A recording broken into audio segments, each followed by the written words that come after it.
Kami ini mahasiswa, bukan KKB. Tidak membawa senjata. Kami membawa niat untuk membawa perbaikan untuk rakyat Indonesia. Jangan menganggap kami seperti musuh. Jangan menganggap kami seperti penjahat. Kami ini mahasiswa masyarakat. Jangan menghadapi kami, jangan membawa senjata. Kami ini mempunyai niat yang mulia untuk kalian semua, untuk rakyat Indonesia. Dan kami tidak ditunggangi. Niat kami tulus untuk kalian, bangsa Indonesia. Hidup rakyat Indonesia. Hidup rakyat Indonesia. Penahanan dan blokade serta represivitas yang dilakukan oleh polisi kepada kami, dan kami juga dipaksa malah melakukan demonstrasi di DPR. Padahal kami merencanakan dan juga setelah mengirimkan surat kepada polisian, kami akan mengadakan aksi di Bundaran HI. Pada pukul 12 kurang 5 menit siang, kami tepatnya di Duku Atas ditahan oleh polisi. Saat itu kami sedang ingin menjalankan ibadah sholat Jumat, di mana hal itu telah diatur dalam Undang-Undang 1945 Konstitusi dan juga Pancasila. Akan tetapi para polisi tidak menghiraukan hal itu dan justru mereka malah melanggar konstitusi tersebut. Ketika ditanyakan alasannya apa, mereka tidak menjawab dan mereka malah mengatur kita untuk sholat di tempat lain. Sejak kapan kepolisian punya hak untuk mengatur bagaimana cara beragama dilakukan? Sejak kapan polisi punya hak untuk melarang rakyat Indonesia melakukan ibadah yang diatur dalam konstitusi? Iya.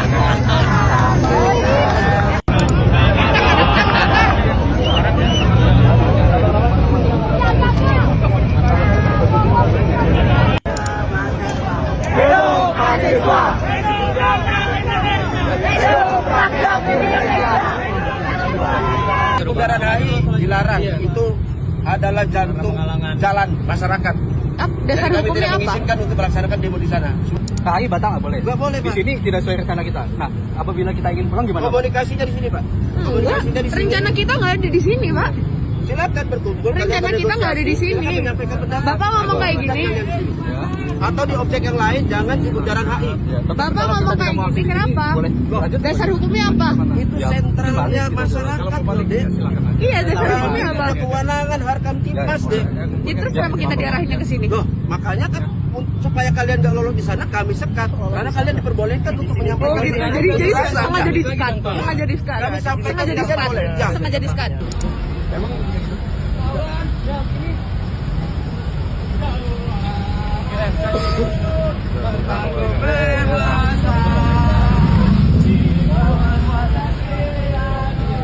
Oke, kawan-kawan. Ayo, yang belum dapat, rapat. Logistik. Oke. Pak Polisi mau minta nggak? Pak Polisi mau minta. Oke, tentang Bapak Bayoneta. Oke, masih ada MBG. Tinggal rel-relnya ya. Silakan, kawan-kawan. Sebelah sana udah. Oke, kawan-kawan. MBG bermanfaat atau tidak? MBG bermanfaat atau tidak?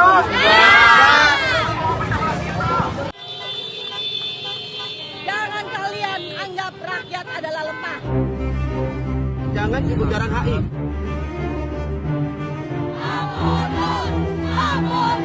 Pemerintah di tengah kondisi krisis masih berpihak kepada oligarki.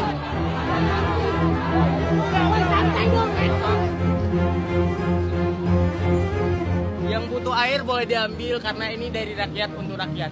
Tidak pakai uang pajak pasti.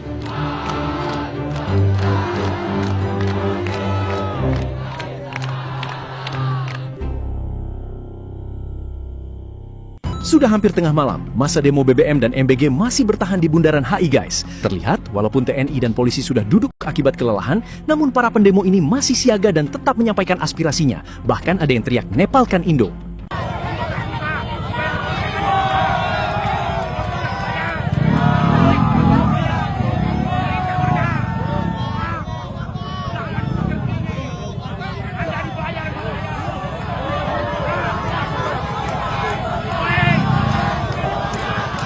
Salam logika.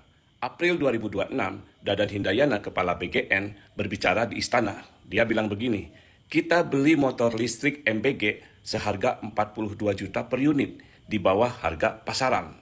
Tanggal 3 Juni 2026, Dadan Hindayana ditangkap Kejagung. Salah satu kasusnya yaitu markup pengadaan 21.801 unit motor listrik senilai 1,35 triliun kepada PT YAP atau PT Yasa Arta Trimanunggal, vendor yang tidak punya dealer ataupun bengkel yang aktif. Nah, pertanggal 7 April 2026, motornya masih dalam perakitan, tapi uangnya sudah lunas dibayar. Kini istana bingung mau diapakan motornya. Lalu muncullah KSP Dudung. Dia bilang, toh gajinya SPPG 6 juta sehari, bisa nyicil motor sendiri. Jadi rekap singkatnya seperti ini ya. Beli motor 1 triliun dari vendor yang tidak punya bengkel, motornya belum jadi, uangnya sudah habis, dan solusinya kepala SPPG disuruh kredit sendiri. Pertanyaannya, uang siapa yang dipakai untuk eksperimen logistik ini? Uang rakyat, uang saya, dan uang kalian semua. Kalau Anda tidak sakit hati mendengar ini, ya, Anda mungkin di level buduh terendah.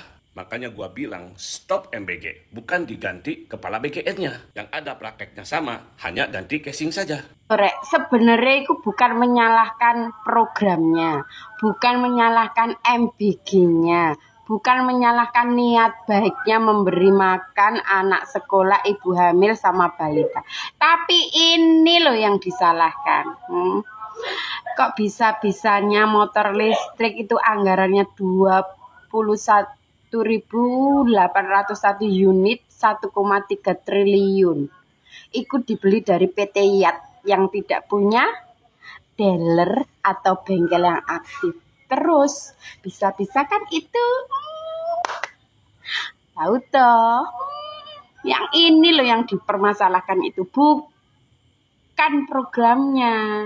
Ya toh, harusnya sampean ikut cerdas, jangan mudah terpengaruh oleh isu-isu itu. Sebenarnya itu bagus programnya, cuma ini loh yang enggak bagus itu.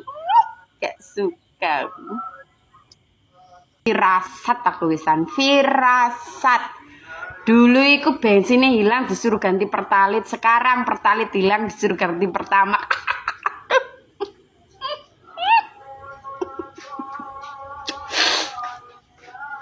Ya toh, gak suka aku. Ujung-ujungnya kayak gitu. Pemirsa sadar tidak, sejumlah SPBU kini sudah tidak lagi menjual Pertalite. Jadi per bulan Mei ini, 13 SPBU Pertamina di Jakarta, Depok, hingga Bogor sudah tidak lagi menjual BBM subsidi karena telah berganti status jadi SPBU Signature. Coba perhatikan, apa yang beda dari papan harga SPBU ini? Ya, Pertalite kini sudah tidak tersedia lagi di sejumlah SPBU. Per bulan Mei, sebanyak 13 SPBU Pertamina di wilayah Jakarta, Depok, dan Bogor resmi menghentikan penjualan BBM subsidi karena telah berganti status jadi SPBU Signature. SPBU Signature ini diklaim hadir dengan Pertamax naik mencapai 16.000 sekian guys, hampir 17.000. Niatnya bantu orang dapat mobil impian, mobilnya Brio RS 2019. Jadi gua cerita sedikit ya, si konsumen ini dulunya tuh mobilnya Outlander 2015. Mobilnya itu wajib pakai Pertamax dan sekarang dia beralih ke mobil yang 1.500 ke bawah, yaitu ya dia pilih Brio RS. Malah kena semprot guys. Pagi-pagi gua di WA gara-gara sepele kebijakan BBM naik. Tapi menurut gua ini asli penjualan mobil second jadi menurun, apalagi yang CC 1.500 ke atas. Nah, yang lebih laku 1.500 ke bawah. Nah, balik lagi ke konsumen gua yang cari mobil impian itu, mobilnya dapat dan sekarang minta barcode Pertalite guys. Gila nggak? Gara-gara Pertamax naik, sekarang minta barcode. Dan gua tanya ke pemilik sebelumnya, barcode-nya itu sudah terdaftar dan tidak bisa didaftar ulang guys. Kacau nggak? Dan akhirnya gua cari celah, tanya-tanya ke teman-teman mobil second, ternyata barcode itu harus dibeli. Lu bayangin, nih, pusing nggak guys, ya kan? Secara jual beli mobil second itu sekarang wajib punya barcode, bener nggak?